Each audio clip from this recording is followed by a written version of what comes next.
Bom, boa noite a todas e a todos.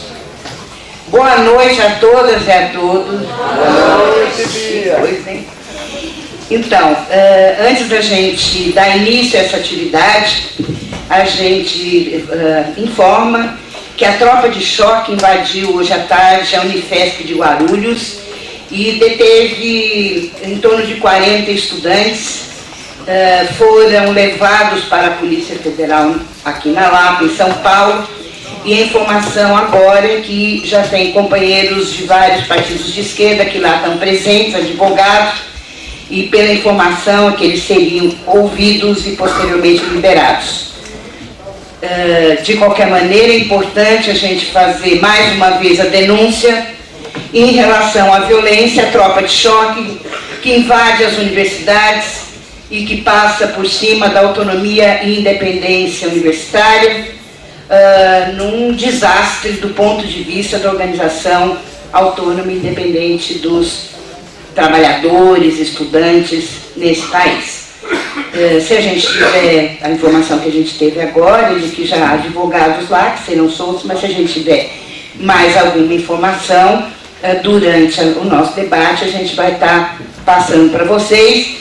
E, de qualquer maneira, penso que já sai aqui, já deve sair no PUC Viva, toda a nossa solidariedade aos estudantes, aos trabalhadores e ao movimento grevista, não é, a nível nacional, dos professores das universidades federais que estão em greve e que, efetivamente, o governo federal, mais uma vez, de forma intransigente, não está atendendo a própria comissão para negociar a reposição e a luta pela carreira dos professores na esfera federal. Então fica aqui esse repúdio, mais uma vez a quebra da autonomia universitária em relação à tropa e o nosso apoio e desse coletivo ao movimento grevista no plano nacional. Bom, para a gente poder iniciar, não é? Essa é uma atividade do Núcleo de Estudos de Aprofundamento Marxista, é um núcleo do programa de pós-graduação da PUC de São Paulo, coordenado por mim, professora Bia, e que na realidade é um núcleo que existiu durante muitos anos, coordenado pelo professor Dr. José Paulo Neto, e quando o professor José Paulo não pôde mais ficar tanto tempo em São Paulo, não é, por conta de estar no FRJ, ele vem temporariamente como professor visitante, nós assumimos, não é, esse núcleo e retomamos no início do ano. E, portanto, essa atividade é organizada pelo coletivo dos estudantes e por mim, e no dia de hoje, na noite de hoje, quem vai coordenar as atividades é o Weber. Semana passada foi a Samara, que foram escolhidos pelo coletivo para estarem, nesse momento, coordenando os trabalhos. E esta proposta, Concepção Marxista de Partido e a Necessidade Histórica do Partido Revolucionário, foi um tema escolhido pelo núcleo a partir da leitura que estamos fazendo do Marx, linha a linha, desde os manuscritos econômicos filosóficos de 44, semestre que vem passaremos a leitura da Crítica à Filosofia do Direito de Hegel, de 43, e também sobre a questão judaica, para dar continuidade aos estudos do Marx. Nesse sentido, o primeiro debate que ocorreu a semana passada foi realizado com Antônio Rago, professor aqui da PUC de São Paulo, de História, a professora Lívia Cotrim, professora da Fundação Santo André, que falaram a respeito da concepção de partido em Marx. E o leninismo, por Edson de Oliveira, ex-professor da PUC de São Paulo e também do Partido Operário Revolucionário e do jornal Massas.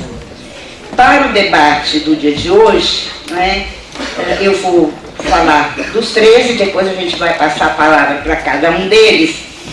Nós convidamos o professor docente da Unesp, professor Dr. Antônio Carlos Mazeu, também é secretário-geral do Instituto Caio Prado e é do Comitê Central do Partido Comunista Brasileiro.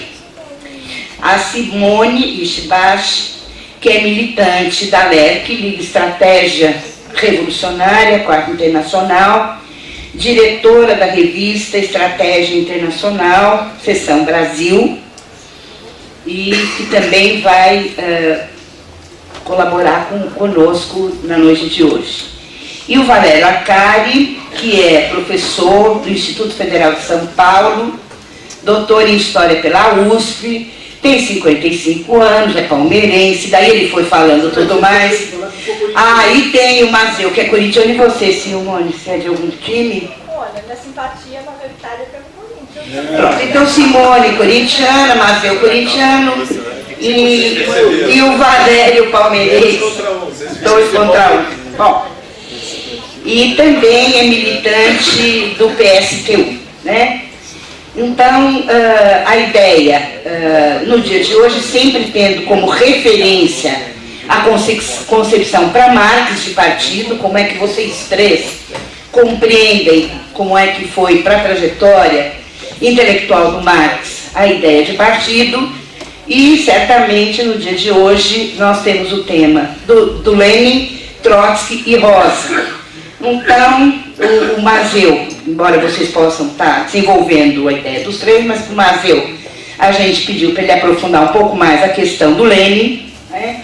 E o Valério e a Simone Trotsky Rosa, certamente fazendo o debate desses revolucionários na história a partir do legado marxiano, da tradição marxista e da atualidade do projeto e do Partido Revolucionário. Como é que vocês veem essa questão?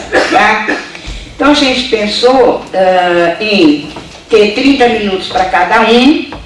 Quando faltar 10 minutos, o Weber vai estar passando só para organizar a fala de vocês, um papelzinho, e cada um terá os seus 30 minutos. Após os 30 minutos, quem vai coordenar os debates do dia de hoje é o Weber, que vai fazer as inscrições, os blocos, enfim, onde vocês poderão fazer suas intervenções, trazer suas polêmicas, concordarem, discordarem, porque a ideia é exatamente essa, né? Do ponto de vista de que a gente tem aí uma perspectiva de fato crítica, contundente, do ponto de vista aí da luta histórica e revolucionária, ok? Então nós vamos começar pelo Carlinhos, 30 minutos, depois Simone e Valério, tá ok? Bom, boa noite a todos e a todas, e já começando esse debate com esse problema aí na Unifesp. E o pior, sou obrigado a lembrar que o ministro que está autorizando a integração de posse foi presidente da Propuc, né? Que é o Aloysio Mercadante, até o nome vai embora, né? Que é o Aloysio Mercadante. É uma lástima, né, que isso esteja ocorrendo, mas vamos dizer assim, é o reflexo de um partido que nasce operário, depois vira partido da ordem, já que nós estamos falando de Marx, lembrar do 18 Brumário, né, que o PT se transforma no partido da ordem e se transforma no partido neobonapartista, né, um bonapartismo específico, mas é um partido que assume uma postura bonapartista e lembrando aqui um termo cunhado pelo Lenin, né, quer dizer, um partido que faz o jogo da autocracia burguesa, né, que impede o processo de aprofundamento democrático e da radicalização democrática, como o próprio Lenin apontava que um partido operário deveria promover. Então, infelizmente, somos obrigados a começar esse nosso debate com essa notícia muito ruim. Esperemos que o pessoal que esteja lá preso saia logo, né?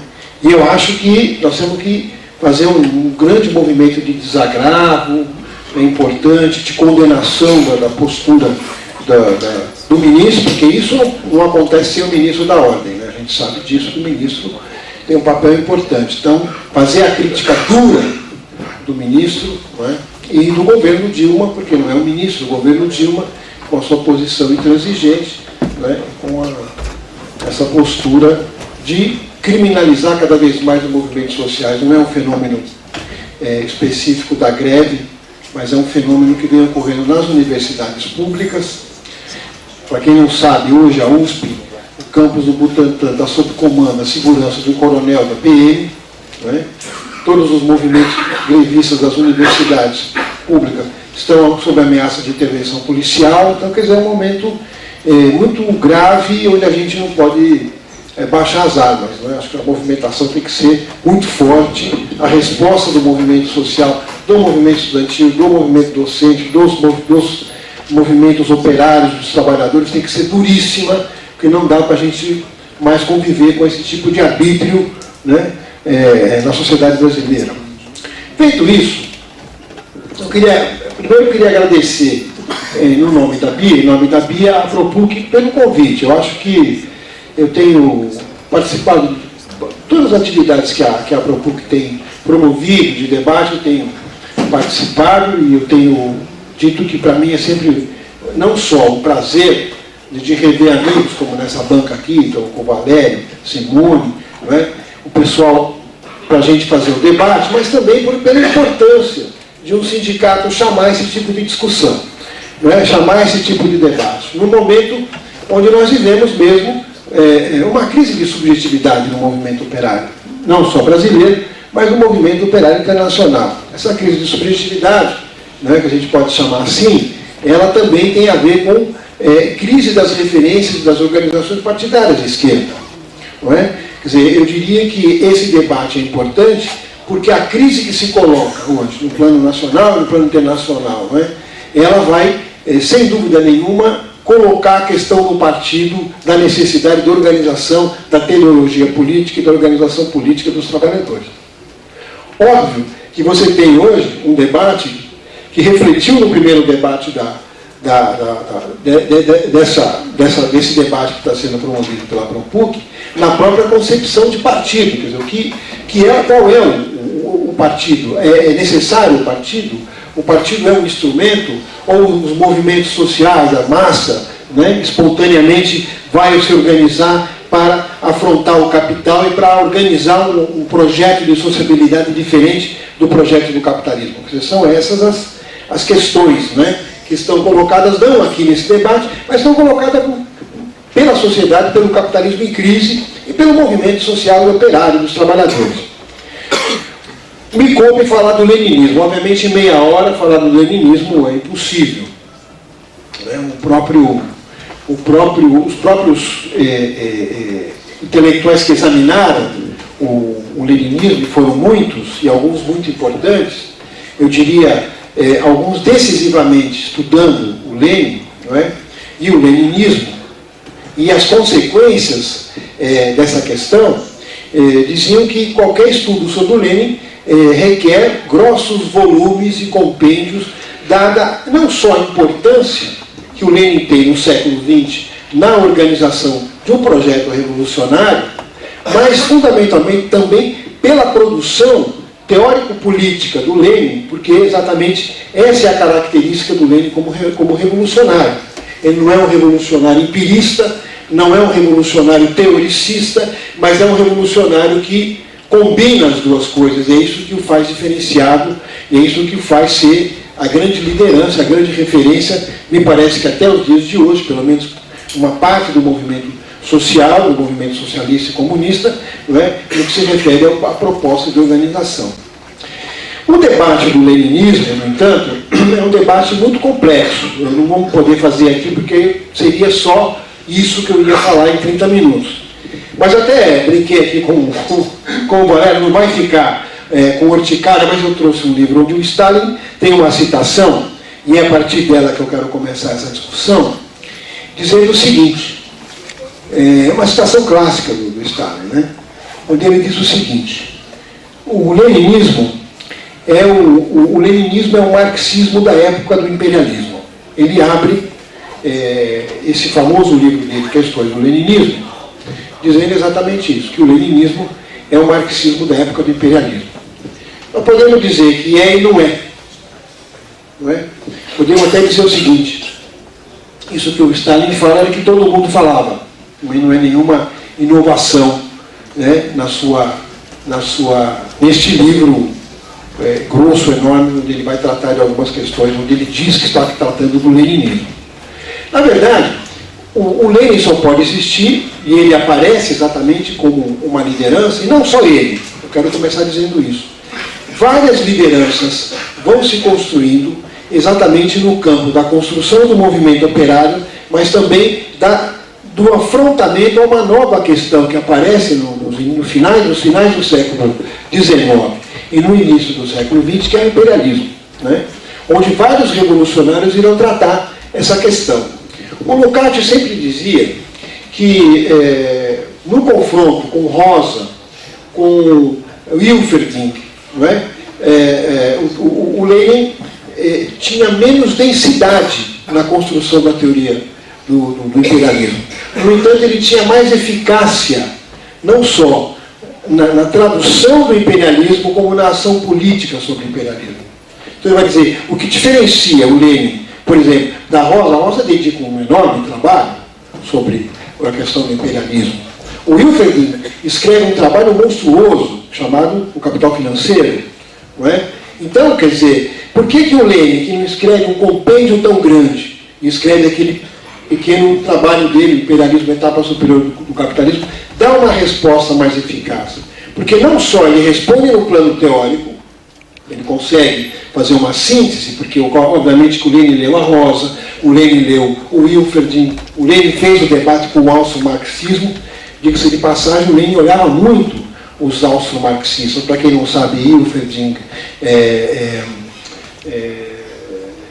Otto Bauer, aquele que escreve sobre o Marx, como é que ele chama? O Adler, né? Max Adler, que faz toda uma crítica à teoria do Estado, coloca a questão do marxismo na teoria do Estado. Enfim, você tem um conjunto de intelectuais pensando, revolucionários, não são intelectuais acadêmicos, são intelectuais militantes, revolucionários, pensando a questão do imperialismo. No entanto, o Lenin consegue dar uma resposta na síntese, sintetizando essa questão, e exatamente por quê? Porque o Lenin, vamos dizer assim, como um revolucionário, e aí a especificidade do Lenin, ele não é só um revolucionário prático. Há no Lenin um corpo teórico. O Lenin é um militante que possui um corpo teórico. Não só o corpo teórico de referência, mas um corpo teórico de construção analítica da realidade. Né? Não é à toa que a gente até hoje, quando vai estudar determinadas questões, é obrigado a voltar, e pelo menos é obrigado a considerar que o Lenin constrói algumas categorias analíticas. Isso é importante.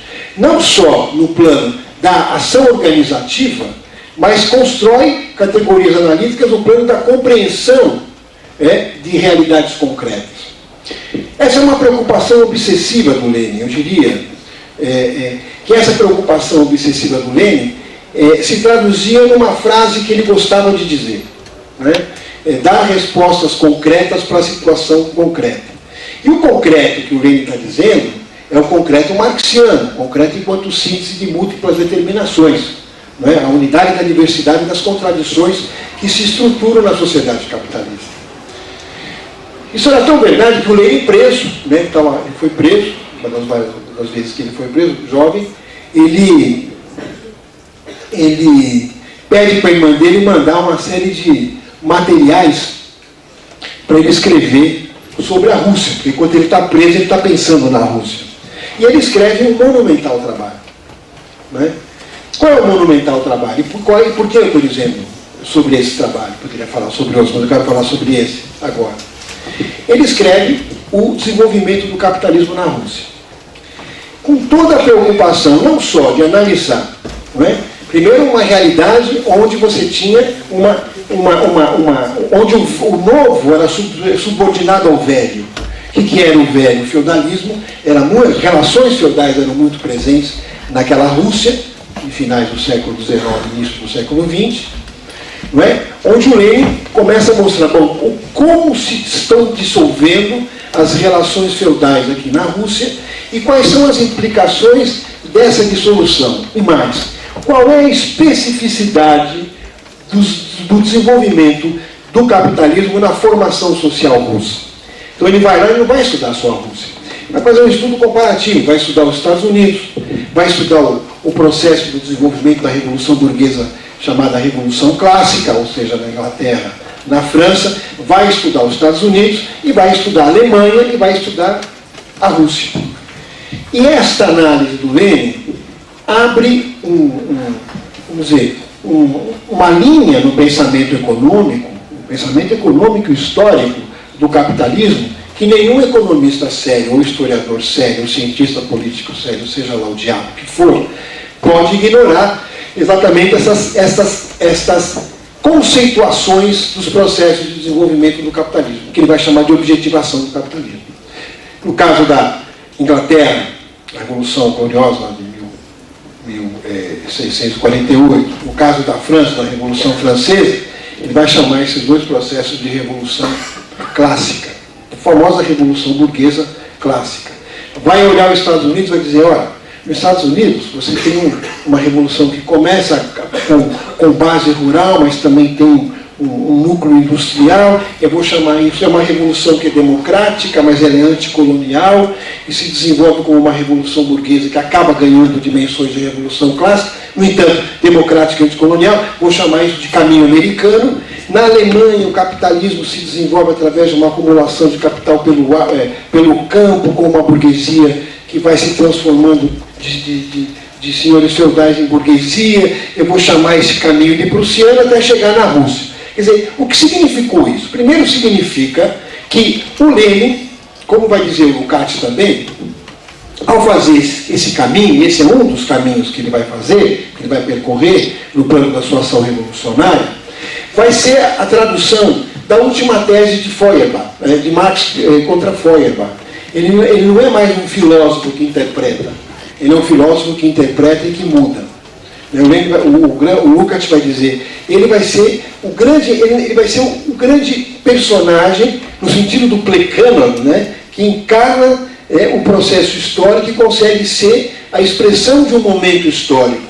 Então, quer dizer, a importância do Lenin é grandiosa nesse sentido, porque ele passa a fazer uma ação política calcada, primeiro, não na empiria, mas numa ação construída com reflexão teórica. Segundo, com um método referencial. Qual é o método referencial? Óbvio, é Marx e Engels, né?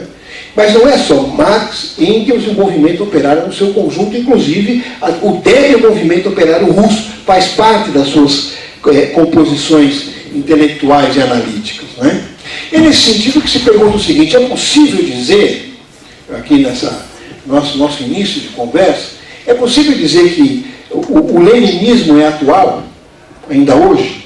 A primeira pergunta. É possível dizer, e a segunda pergunta, que o marxismo-leninismo, no sentido com hífen, que tem toda uma discussão, com hífen, sem hífen, né? Mas vamos dizer, que o famoso marxismo-leninismo tem uma atualidade ou ele é apenas uma produção do stalinismo?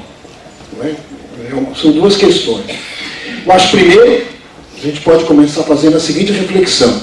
O leninismo tem a sua atualidade se não fosse pelos trabalhos que o Lenin construiu e elaborou, mas fundamentalmente pela sua opção de ação revolucionária.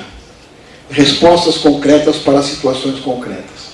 A gente pode dizer o seguinte: olha, a teoria do imperialismo do Lenin tem buracos, tem mesmo.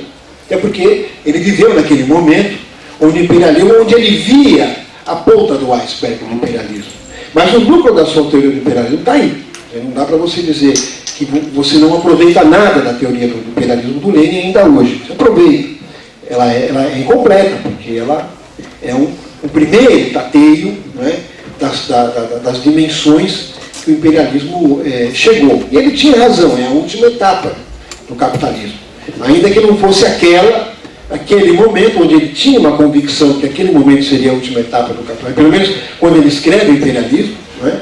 Mas ele consegue dimensionar com grande capacidade essa nova situação do capitalismo. E mais do que isso, ele consegue dimensionar que esta nova situação do capitalismo coloca uma outra situação para o movimento operário. E aí é interessante, porque um outro elemento do pensamento do Lenin, que era muito muito presente é aquela ideia do Lenin, que ele dizia o seguinte: o marxismo não é um dogma morto. O marxismo não é uma bíblia a ser seguida. O marxismo, exatamente por ter dentro de si o elemento dialético, não é? O marxismo, ele precisa permanentemente estar em conexão com a realidade concreta. A ideia da realidade concreta sempre também é outra obsessão do Lenin. O que ele quer dizer com isso e qual é a consequência disso? Há, na teoria do imperialismo, uma renovação da análise da revolução.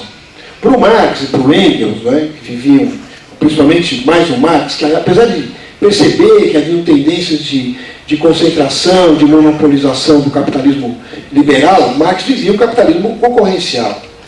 E Marx dizia, qual era a tese do Marx? Marx dizia o seguinte: olha, para mim, a Revolução Socialista, a condição da Revolução Socialista é um proletariado urbano forte, não é? E esse proletariado urbano forte é que vai conduzir a Revolução. Portanto, a Revolução só pode acontecer ou na Inglaterra, e ele tinha uma esperança muito grande de que a Revolução acontecesse nos Estados Unidos. Não é?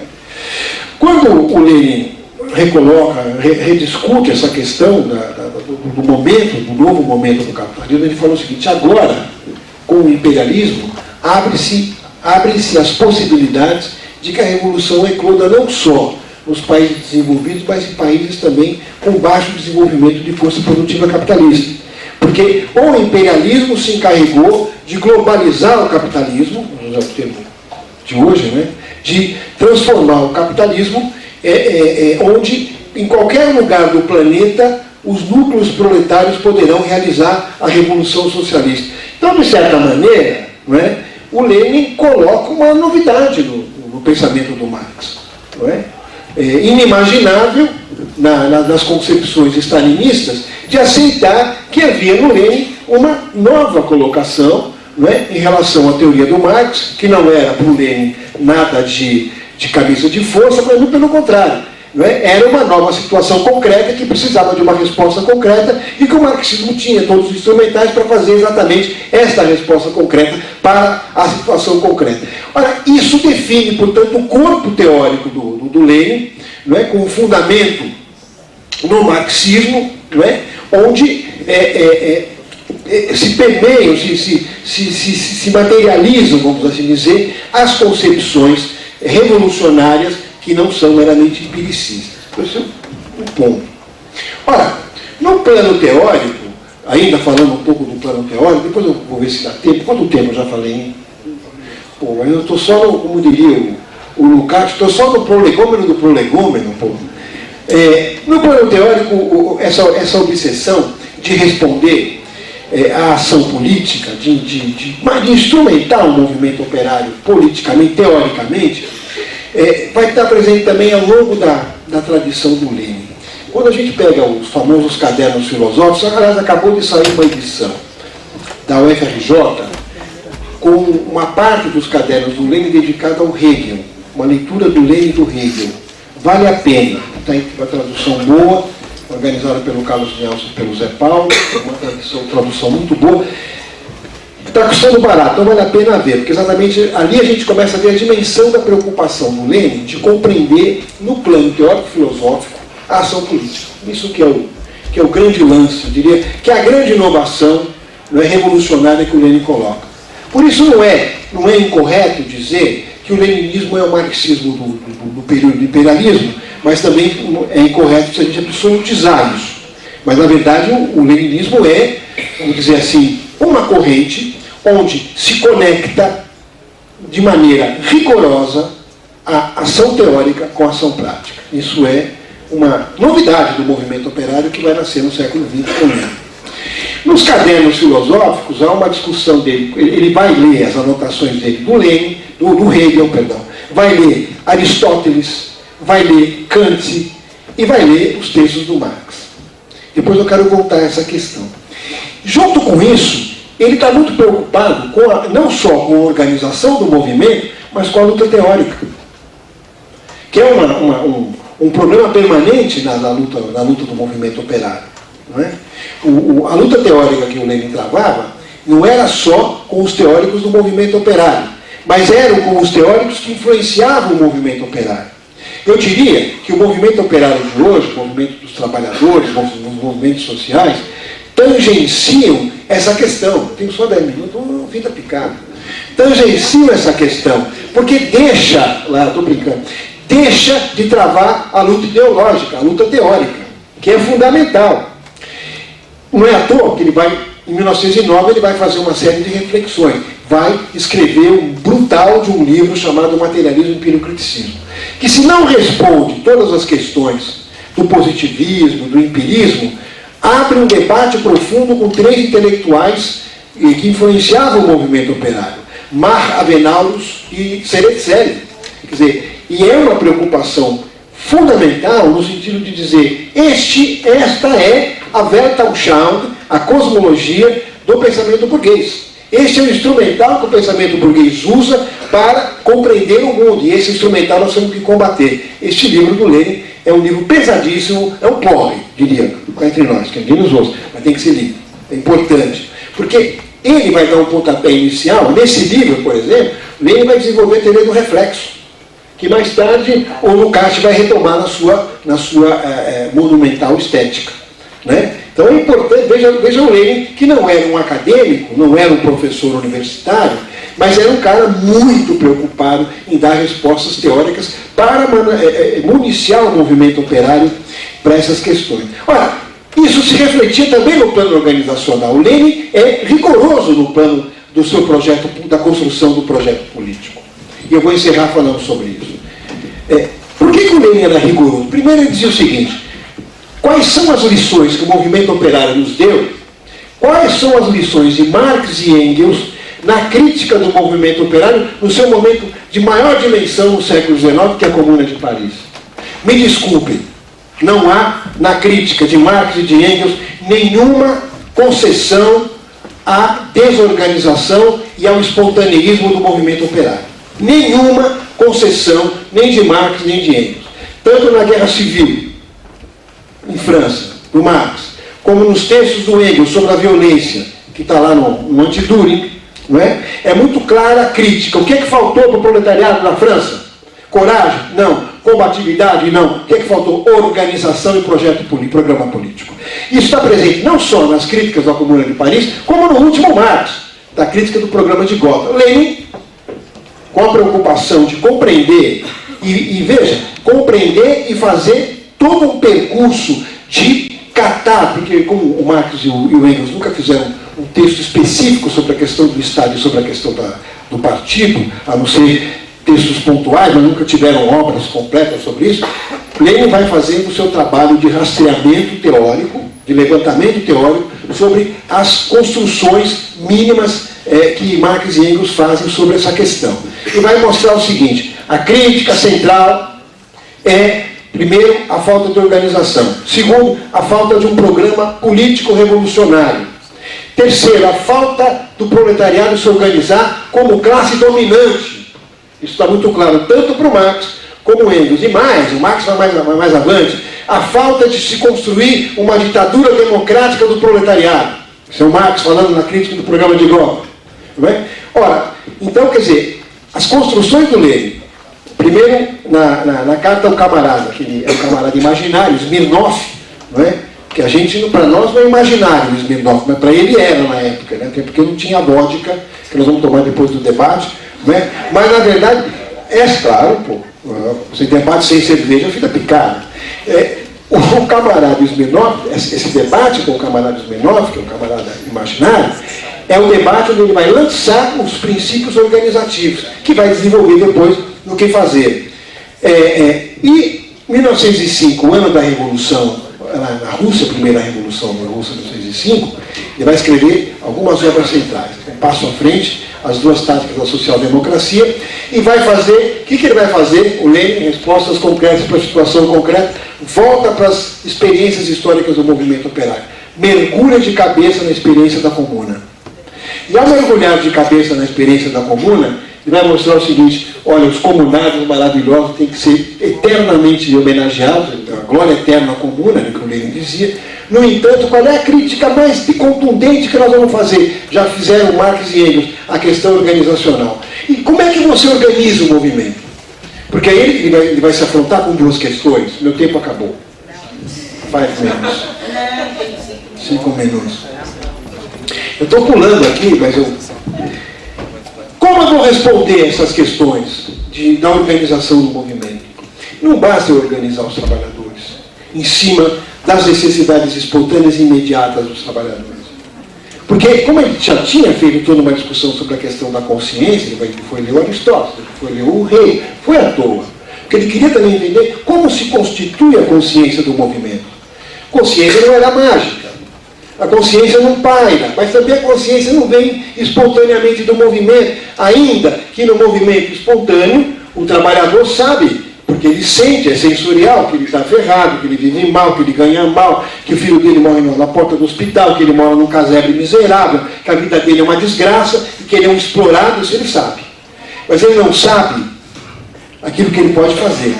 Então o que o Lenin vai dizer? O seguinte: primeiro, vamos fazer todas as críticas ao espontaneísmo como fazia Marx e Engels. Primeiro, porque, e aí é resultado do debate dele com a Rosa, né? Porque a Rosa tinha todo também um fascínio, porque o movimento social ele é fascinante. E a Rosa tinha um fascínio, e aí eu acho que é meio místico, né? O fascínio que a Rosa tinha, no sentido de achar que o movimento se organizaria por si só. Infelizmente, a Rosa é uma pessoa amada por todos nós, mas nessa questão era complicada, porque tinha um fascínio, o movimento se organiza por si só. Ele vai dizer: o movimento não se organiza por si só. Pode até ser no primeiro momento, mas no segundo, se ele não tiver teleologia política, ele vai para o buraco. Por quê? Porque a consciência vem de fora. E aí não era um debate também uma invenção do Lenin. Era aquela coisa que o Lenin fazia: eu estou debatendo com o movimento operário. O primeiro cara a colocar isso foi o Kautsky, que ele já tinha detonado depois, naquele famoso livro A Revolução Proletária, o renegado Kautsky. Onde o Kautsky vai dizer, corretamente, em função de discussões que ele tinha tido com o Engels, a consciência vem de fora. Mas de fora de onde? Vem de Marte? Não. Não é que ela vem de fora, ela vem de fora da imediaticidade. O que é a imediaticidade? A greve, o movimento, a ocupação. Essa é a imediaticidade. A consciência é construção teleológica. Portanto, como é que eu posso construir a consciência? Dando ao movimento o conhecimento, a condição de conhecer. Mas para eu dar para o movimento a condição de conhecer, eu preciso ter um instrumento onde eu construa isso. Então, em 1905, tem um livro que a gente precisa publicar. Eu andei, para falar sobre a comuna aqui, eu acabei fazendo um rastreamento dos textos do Lenin sobre a comuna, que eu acabei publicando aqui na revista Novos Temas, do qual somos os editores. Não é propaganda porque só perde, é propaganda, mas só tem esse exemplar aqui, vai sair o número 5 agora. O Lenin vai escrever um livro muito importante, chamado Revolução Burguesa e Revolução Proletária. Pequeno opúsculo, mas monumental. Porque ali ele vai levantar algumas questões. Quais são as questões que ele vai levantar? Primeiro, a democracia não é inimiga do movimento operário, ela é fundamentalmente amiga, desde que o movimento operário a utilize para aprofundá-la, colocar as contradições do capitalismo e superá-la na ação revolucionária.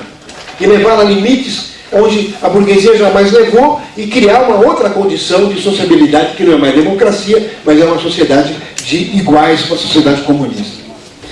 Não é igualitária, de iguais, porque igualitário é um outro conceito que o Lenin não usa.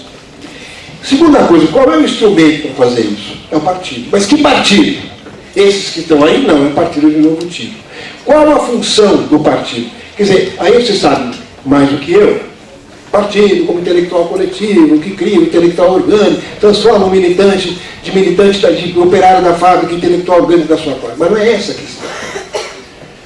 O que é que está por trás disso? Sabe o que está por trás disso? Uma grande tradição ocidental da construção e organização do conhecimento. Eu diria que há no Lenin, que morreu muito jovem e que nas tarefas que ele tinha, não pôde aprofundar um projeto de construção de uma paideia socialista e comunista. Paideia no sentido da paideia grega. Por que eu digo isso? Porque há todo um indício do Lênin de se preocupar com a ideia de uma cosmologia comunista. Por que eu estou dizendo isso? Porque ele tinha a convicção de que o marxismo não era a ciência da burguesia. Assim como a burguesia criou a sua ciência e tomou o poder e fez uma revolução com o seu instrumental teórico, o proletariado, com o marxismo, que era o seu instrumental teórico, que não era o da burguesia, era antagônico da burguesia, iria construir um conjunto cosmológico. Não é? E esse conjunto cosmológico seria o elemento da ação política, mais do que ação, da praxis política do movimento operário. Não é? Quer dizer, o que eu quero dizer com isso? Esta ideia de construir um conjunto de referenciais teóricos do movimento operário e transformar, veja, é quase que uma preocupação. Por que eu falo em paideia? Porque é quase que uma preocupação de pedagogia revolucionária. É transformar o partido num educador permanente da revolução. Por isso que o Lukács, num opúsculo sobre o Lênin, vai dizer: a revolução está na ordem do dia para o Lênin. A revolução é a ordem do dia. A revolução é a tarefa imediata do movimento operário. É a tarefa da minha vida. É mais do que a tarefa imediata. É a tarefa da minha vida, é a tarefa da revolução. Essa construção do Lênin, não é, passa por outras duas construções que eu vou ter que resvalar, e aí quando o debate a gente chegou ao concluo, que era o meu medo que ele chegasse, ele chegou. E a gente vai para o debate. Eu quero terminar da seguinte maneira. Para o Lênin, a construção de uma nova cultura revolucionária, ou de uma cultura de pedagogia revolucionária, que estaria dentro do Partido Revolucionário, pressupunha dois elementos centrais. O Partido Revolucionário é o partido que não faz a política da burguesia, portanto, um partido que compreende a política como ontonegativa. As ações afirmativas da política do proletariado são para destruir a estrutura da sociedade civil, ou da Bürgerliche-Gesellschaft, da sociedade burguesa, e destruir as construções da sociedade civil burguesa, era destruir os seus elementos estruturais. Democracia burguesa, ou seja, destruir a democracia burguesa no sentido de aprofundá-la a limites onde ela jamais iria enquanto democracia burguesa. Transformar o Estado num organismo que se autodesmontaria e não num Estado burocrático e hipertrofiado. Isso requeriria, não é, uma ação permanente revolucionária do proletariado. Isso é fundamental. Isso é retomar a teoria da revolução permanente do Marx, que o Trotsky mais tarde vai herdar e vai desenvolver. Né? E não contra o Lenin, mas no sentido do pensamento leninista. Isso é importante a gente colocar de maneira clara.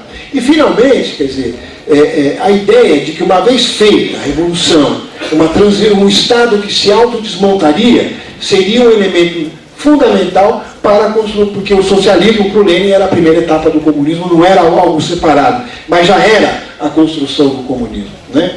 Eu agradeço, espero que não tenha passado muito do tempo. Obrigado, gente. Valeu.